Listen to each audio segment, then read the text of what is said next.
and seeded a civilization in the vastly ancient past, not just of Earth, but even of Mars, right?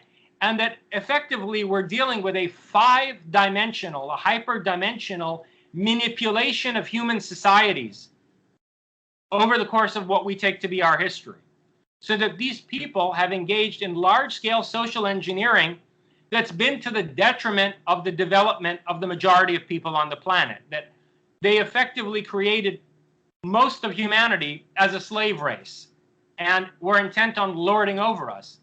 Now, let me just add as a caveat here. I want to get into much deeper philosophical matters that are a direct response to what you were saying. But as an important, side note, if these people arrived at Earth from a civilization on Mars that they seeded in vast antiquity, right? From a 250 million years before present civilization on Mars, if they arrived at Earth and terraformed it before the creation of the dinosaurs, I don't see how anyone can necessarily take reports of reptilians to be evidence for our being visited by extraterrestrials or alien entities, non-human aliens from another planet.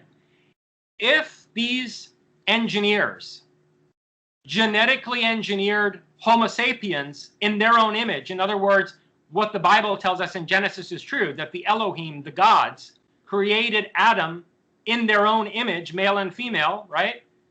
Why would we not suppose that before they genetically engineered us, they spliced their own genes with dinosaurs, particularly predatory dinosaurs with binocular vision and high dexterity like the Deinonychus, in order to produce this thing that people think is a reptilian alien? And it's not so far-fetched that China is actually contemplating such experiments too, animal-human hybrids and so on. There's already reports on that. And anyway, go on. Right. So look, the Greys, and anyone who looks into the details of reports about the Greys comes to the conclusion that they're an artificial intelligence, that they're biological robots.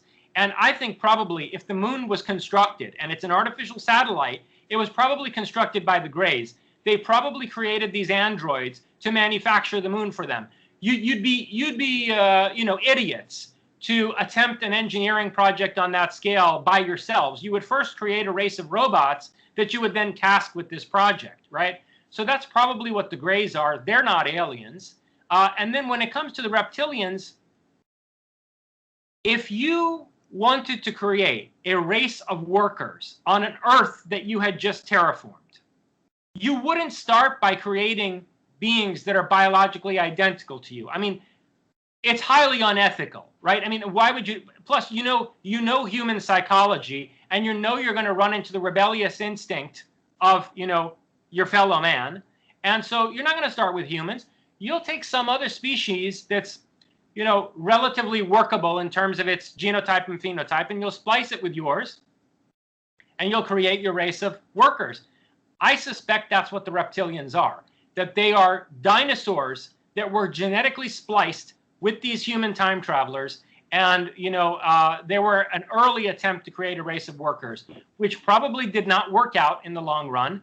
And that's why we had to be created ultimately. Okay. But here's to come back to my broader point, the danger of Vallee's approach to the phenomenon, which, you are basically explicating here, is that it disregards the tremendous abuse that we have suffered, not just in terms of contemporary abductions and so forth, but over the whole span of our history, from the totalitarian hierarchical control systems established by these archons, by these, the rulers of Atlantis, who then went on to establish the Egyptian and Mayan and, ancient Indian civilizations and so forth, and to create systems like the Hindu caste system, which are a faint reflection or a distant echo of the kind of caste society that they had, the racially segregated hierarchical caste system that they had, right? Because I think, look, if you want to push back the evidence for Atlantis goes back tens and tens of thousands of years. At that time, we had multiple races of man on the Earth. We still had Neanderthals. We still had Denisovans, right? And so my guess is that what we had was a Tolkien-esque world where there were multiple races of man, and they were in a stratified caste system being run by these overlords. Anyway, my point is this, that it's dangerous to disregard that type of control. Because if it's true, and I say if, I mean, it's a hypothesis, it may not be true, but if it's true, then we're still inside that kind of control system. And those are the people right now manipulating putative disclosure, and those are the people who, through their control of the American military-industrial complex, are ultimately going to unfold the narrative of so-called disclosure in a way that keeps us trapped inside of this hyperdimensional control system. Okay, all of that having been said, where I think Vallée gets it right is that there are other aspects, or to use his language, other dimensions of this phenomenon that cannot be explained in those terms. If you look at what goes on at Skinwalker Ranch with the kind of trickster behavior that you can't even call it an entity, that this phenomenon displays at that place. This is a ranch that was taken over by Bob Bigelow in the 1990s, and he brought in a large team of scientists to study the various types of high strangeness transpiring there. Too. From UFOs to mutilations to strange creatures that appear and disappear, shapeshifters. And the interesting thing about what goes on at Skinwalker, the most interesting thing, is that when these scientists set up cameras and other measurement instruments to try to get hard empirical data on this phenomenon, it appears that the phenomenon anticipates the machinations of the researchers. So it has a kind of what John Alexander has described as a presentience to it. It is a precognitive sentient phenomenon. Precognitive sentient phenomenon, PSP, is what he calls it. And what that reminds me of is what Dick calls VALIS, the Vast Active Living Intelligence System. Oh, yeah. Right? So when I look at these accounts of